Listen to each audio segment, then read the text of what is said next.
ሰላም ተመልካቾቻችን እንደምሰምታችኋል። በሳምንት ሁለት ቀናት ሐሙስና ቅዳሜ እየተዘጋጀ ወደ እናንተ የሚደርሰው ኢትዮ ቢዝነስ ተጀምሯል። ኢትዮ ቢዝነስ በሳምንቱ የተከናወኑ ወቅታዊ የቢዝነስ መረጃዎች፣ አዋጭነት ባላቸው የንግድና ኢንቨስትመንት ሀሳቦች፣ ከዜና ባሻገር ትንታኔ ስለሚፈልጉ የምጣኔ ሀብት ርዕሰ ጉዳዮችና ስለ ኢትዮጵያ ካፒታል ገበያ ትኩረቱን ያደርጋል። በዛሬው ቆይታችን በአጫጭር የኢትዮጵያ ንግድ ባንክ ተቀማጭ ገንዘብ፣ የገና በዓል ምርት አቅርቦት እንዲሁም የዓለም ንግድ ድርጅት አባልነት ዝግጅትን እናነሳለን። በዝርዝር ጉዳዮችን ደግሞ የኢትዮጵያ አክሲዮን ገበያ ለጀማሪ ቢዝነስ አንቀሳቃሾች ምን እድሎችን ይዞ መጥቷል በሚሉት ጉዳዮች ላይ ሰፊ ትንታኔ የምናሰጥ ይሆናል። ቃል ኪዳን ታደሰና ጥላሁን አያሌው አብረናችሁን ቆያለን። ተመልካቾቻችን ወደ ቀዳሚው መረጃችን እንለፍ። የኢትዮጵያ ንግድ ባንክ አጠቃላይ ተቀማጭ ገንዘብ መጠኑ ከ2 ትሪሊዮን ብር በላይ ደረሰ። ባንኩ በ2025-26 በጀት ዓመት የመጀመሪያ አጋማሽ ብቻ ከ325 ቢሊዮን ብር በላይ ተጨማሪ ተቀማጭ ገንዘብ መሰብሰቡንና አጠቃላይ የተቀማጭ ገንዘብ መጠኑ ደግሞ ከ2 ትሪሊዮን ብር በላይ ስለመድረሱ አስታውቋል። የባንኩ ፕሬዝዳንት ተወካይና የኮርፖሬት አገልግሎቶች ምክትል ፕሬዝዳንት ኤፍሬም መኩሪያ ተቋማቸው 2 ዓመት ባልሞላ ጊዜ ውስጥ አጠቃላይ ተቀማጭ ብር በእጥፍ ማሳደጉን ተናግረዋል። አፈጻጸሙም ለባንኩ ትልቅ ስኬት እንደሆነና የ2030 የባንኩ ስትራቴጂ ውጤት ስለመሆኑም አንስተዋል። በበጀት ዓመቱ መጨረሻ 750 ቢሊዮን ብር ተጨማሪ ተቀማጭ ገንዘብ ለመሰብሰብ ታልሞ እየተሰራ መሆኑንም ጠቁመዋል። ቀጥለናል ተመልካቾች፣ ወደ ሌላኛው ወቅታዊ የቢዝነስ መረጃችን እናምራለን። በአዲስ አበባ መጪው የገና በዓል ግብይት የተረጋጋ በቂ ምርት አቅርቦት ያለበት እንዲሆን አስፈላጊው ዝግጅት ስለመደረጉ ተገልጿል።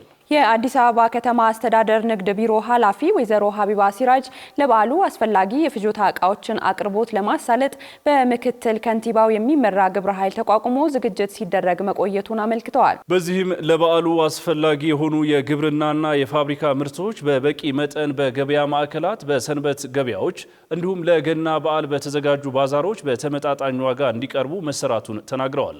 በተለይም የገና በዓልን ምክንያት በማድረግ ተፈላጊነታቸው የሚጨምሩ ምርቶች ላይ ልዩ ትኩረት በመስጠት የማህበረሰቡን ፍላጎት ለማሟላት ጥረት ተደርጓል ነው ያሉት። ለበዓሉ 279620 የዳልጋ ከብት፣ 294620 በግና ፍየል በመዲናዋ አምስቱም በሮች በሚገኙ የቁም እንስሳት የገበያ ማዕከላት እየቀረቡ እንደሚገኙም አስረድተዋል። በተጨማሪም 633400 ዶሮና 15 ሚሊዮን እንቁላል በሰንበት ገበያዎችና ለገና በዓል በተዘጋጁ ባዛሮች እየቀረቡ መሆኑን ነው የተናገሩት። 9294 ኩንታል የሰብል ምርቶችና 416205 ኩንታል የአትክልትና ፍራፍሬ ውጤቶች ለህብረተሰቡ ተደራሽ እየሆኑ እንደሚገኙም ኃላፊዋ ጠቁመዋል። ኤፍኤምሲ እንደዘገበው በበዓል ግብይት ወቅት የሚፈጸሙ ህገወጥ የንግድ ተግባራትን ለመከላከል ከከተማ እስከ ወረዳ የተዋቀረ ግብረ ኃይልና የቴክኒክ ኮሚቴ ጥብቅ ክትትልና ቁጥጥር እያደረገ መሆኑን አረጋግጠዋል።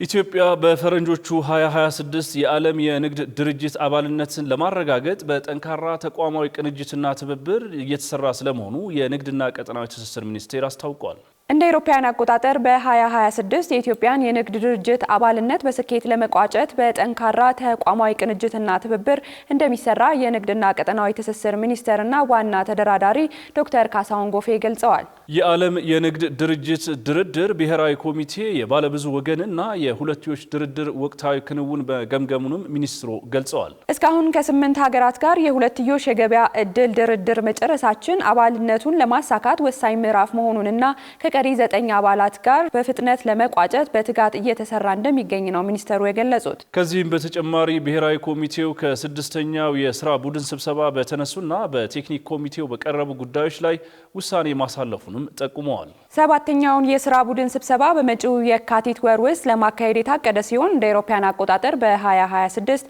የኢትዮጵያን አባልነት በስኬት ለመቋጨት በጠንካራ ተቋማዊ ቅንጅትና ትብብር እንደሚሰራም ሚኒስተሩ አረጋግጠዋል። ልዩ መለያ የሌለው ደረሰኝ ከሚቀጥለው ሳምንት ጀምሮ ስራ ላይ አይውልም ተብሏል።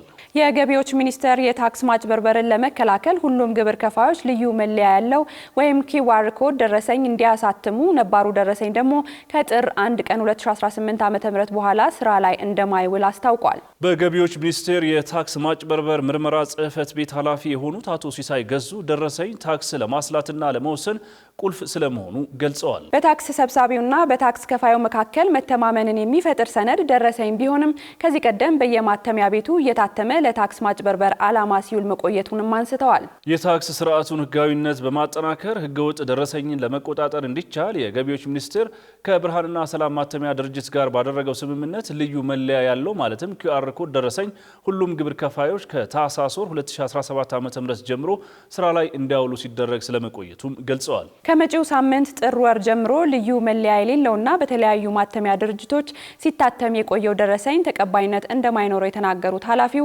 ከተገለጸው ጊዜ በኋላ ነባሩን ደረሰኝ በመያዝ ታክሳቸውን አስልተው ወደ ገቢዎች የሚቀርቡ ግብር ከፋዮች ተቀባይነት እንደማያገኙ ሊያውቁ ይገባል ብለዋል። በመሆኑም ሁሉም ግብር ከፋዮች ይህንን በመረዳት ከጥር 1 ቀን 2018 ዓ.ም በፊት ልዩ መለያ ያለው ደረሰኝ መያዝ እንደሚኖርባቸው አሳስበዋል። እንደ ሪፖርተር ዘገባ ደረሰኙ በመንግስት ስር በሚተዳደር ማተሚያ ድርጅት ብቻ እንዲታተም መደረጉ ፍቃድ አውጥተው በማተሚያ ስራ ላይ የተሰማሩ የግል ዘርፍ አካላትን ያላካተተ መሆኑ ተገቢ አይደለም ሲሉ አንዳንድ አካላትን ጠቅሶ አስነብቧል። እንዲሁም ደረሰኙ በአንድ ማተሚያ ድርጅት ብቻ እንዲታተም መደረጉ ከግብር ከፋዩ ቁጥር አኳያ ለከፍተኛ ወረፋ እንደዳረገ ከግብር ከፋዮች በቅሬታ መልክ ተነስቷል።